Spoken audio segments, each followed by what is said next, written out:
Assalamu alaikum. I'm a senior English teacher of primary section at Young Scholars School and College. Dear students, I hope you are all doing well and thoroughly enjoying your summer holidays, making the most of your time with fun and laughter. However, do remember, vacations are not only for enjoyment but also a golden opportunity to learn and grow. So, here I'm going to guide you on how to complete your summer vacations homework properly. Here is an important reminder for you that marks of this homework will be included in your first term exams. So, completing it carefully can improve your class position. So, what you should do? You have to take this homework seriously. So, let's start the summary. So, first of all, dear students, you have to write class name, section, then you have to write your own name, your father's name, then go to the next page. You have to read all these instructions carefully before starting your homework. Then skip this page. This is not for you. This is for your teachers actually. Here comes your date sheet. Be ready for your exams, first term exams after summer vacations. Here is your summary. Students, before starting your homework, do read your summary carefully. First of all, you have to write dictation plus words meaning of unit number 1, 2 and 3. Then you have to write the translation of unit number 1 and 2. Then you have to write forms of verbs plus translate into English 1 to 10 sentences each. Now, go for the book pages. Page number 11, question number 2. Here comes the page number 11 of your book and here is the question number 2. Then page number 17, question number 2. Here is the page number 17. Here is the question number 2. Then page number 23, question number 2. This is the question number 2. You have to write these conjunctions and use them in your sentences. And students, keep this thing in your mind. All this work you have already written on your notebooks and given over your solution. Now, for creative writing, you have to write an essay of 50 words on Pakistan versus India 2025, a modern battle, a proud victory. As you all know, that recently there was a war between Pakistan and India, in which Pakistan was victorious, alhamdulillah. You have to write an essay about it, either by yourself, with the help of elder siblings, or by taking guidance from teachers or coaching centers. Then question number 2, write a descriptive paragraph about how did you spend your Eid al-Azha. Question number 3, while making sentences, use the given adjectives happy, good, bad, fast, cold, interesting, excited, nervous. And you have done adjectives in your class and you know very well that how to make sentences of these adjectives. Now students, here are some important instructions for you. Please keep the following points in mind while doing your homework. Avoid overwriting, double writing. Try to write with confidence. Ensure your handwriting is neat, clean and legible. Maintain proper spacing between your words for clarity. And most important, complete your homework with sincerity and dedication. Wishing you a joyful and productive summer holidays. I'm senior science teacher of class 5 at Young Scholars Schools and College. Dear students, I will briefly explain you about the solution of science of class 5 summer vacation homework so that you can do your homework in best way. Remember, the marks of this homework will be added in the first term exams. Now we will start from your summary of unit of science. आपको हर unit का individual tag बनाने की ज़रूरत नहीं है. आपने एक ही tag बनाना है साइंस का. उसके बाद आपने अपने रजिस्टर्स के ऊपर जो सा यूनिट 1 स्टार्ट करना है और उसको बिल्कुल ऐसे ही रेडी करना है जैसे आप क्लास वर्क में रेडी करते हैं. फर्स्ट लाइन में आपने यूनिट 1 लिखना है. सेकंड पे आपने उसका name, classification of living things जो कि आपकी बुक पे आपका नेम मेंशन है. उसके बाद आपने इसके वर्ड्स मीनिंग सॉल्व करना है, राइट द मीनिंग्स लिख के, जैसे कि हम जो से क्लास में भी सॉल्व करते थे. इसके बाद आपने क्वेश्चन आंसर सॉल्व करने हैं. आपने दोबारा से पेज रेडी नहीं करना, उसके क्वेश्चन आंसर सॉल्व करने हैं. उसके बाद आपने डायग्राम बनानी है और diagram of parts of an ant बनानी है जो कि आपकी बुक के ऊपर अवेलेबल है, बुक पेज 16 के ऊपर आंट, और उसकी लेबलिंग भी आपने करनी है.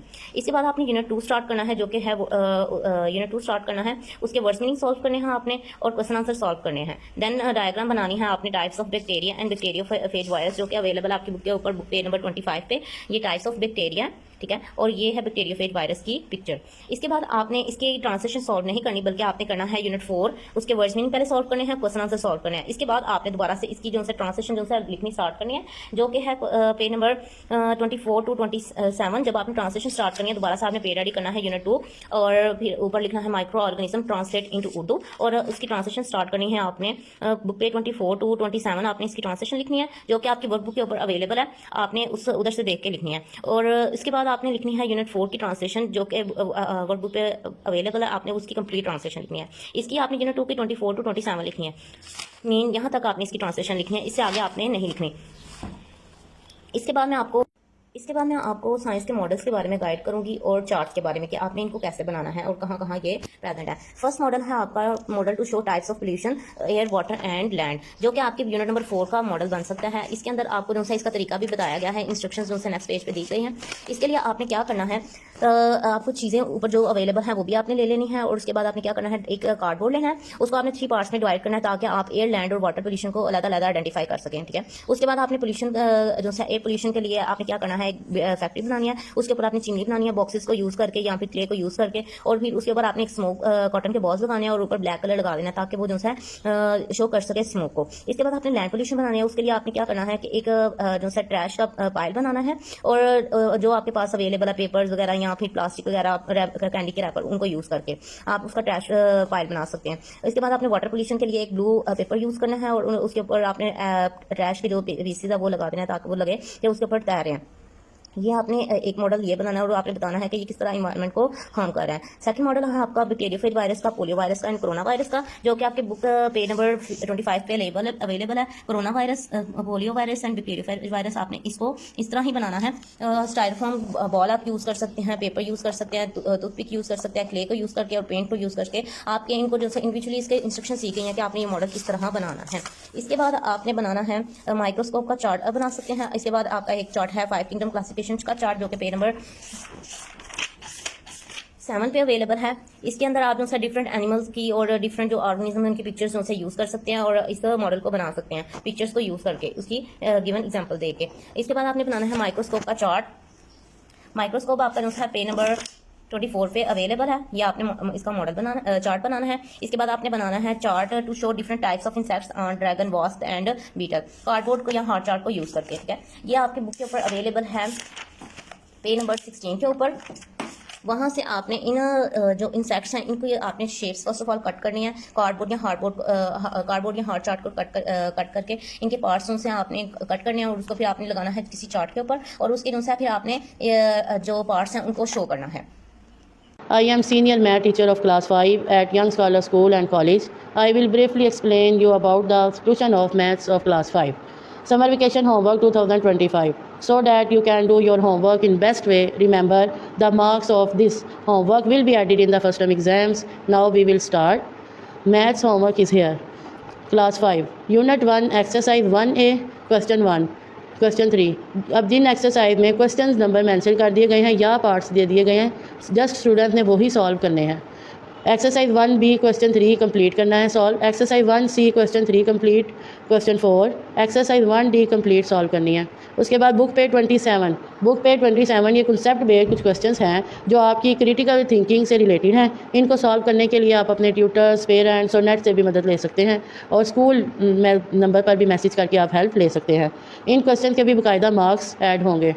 Unit 2 exercise 2A question 3 solve करना है हमने कंप्लीट, और एक्सरसाइज 2B को भी कंप्लीट हमने सॉल्व करना है। बुक पेज 41 भी हमने कंप्लीट सॉल्व करना है, और बुक पेज 41 भी कंसेप्ट बेस्ड क्वेश्चन हैं इस पर भी, और वो भी आप हेल्प ले सकते हैं ट्यूटर से, पेरेंट्स से, इंटरनेट से या स्कूल नंबर मैसेज करके आप हेल्प ले सकते हैं। डॉजिंग टेबल्स 2 to 20 लर्न, ये टेबल जस्ट आपने लर्न करने हैं अच्छे तरीके से, इनको लिखना नहीं है, जस्ट लर्न करना है इनको। ये तमाम काम जो दिया गया आपको ये आपने अच्छे तरीके से और प्रॉपर बगैर कुछ विदाउट स्किप किया आपने सारा काम कंप्लीट करना है। Thank you. मैं क्लास 5 की उर्दू की सीनियर टीचर हूँ। मैं आपको समर वेकेशन होमवर्क के बारे में कुछ बताना चाहती हूँ कि बच्चों ने पहले तो नीट हैंड राइटिंग में काम करना है, क्लास वर्क में जैसे काम करवाया जाता है उस तरीके को फॉलो करना है। आपने सबसे पहले सब्जेक्ट टैग बनाना है उर्दू, देन आपने नेक्स्ट पेज में सबक 1 हमदे बारी ताला, फिर लाइन स्किप करके आपने सवाल लिखना है, अल्फाज के मायने लिखे। अल्फाज के मायने कंप्लीट करने के बाद अगर पेज बच गया तो उसी के नीचे आपने सवालात के जवाब दीजिए लिखना है। जब आपके अल्फाज ये सवाल जब कंप्लीट हो जाएंगे आपने किताब सफ़ा 9 सवाल 8 नसर ये आपकी नोटबुक पे सॉल्व है, आपने वहाँ से देख के ये काम करना है। इसी तरीके से आपने बाकी सारा काम करना है।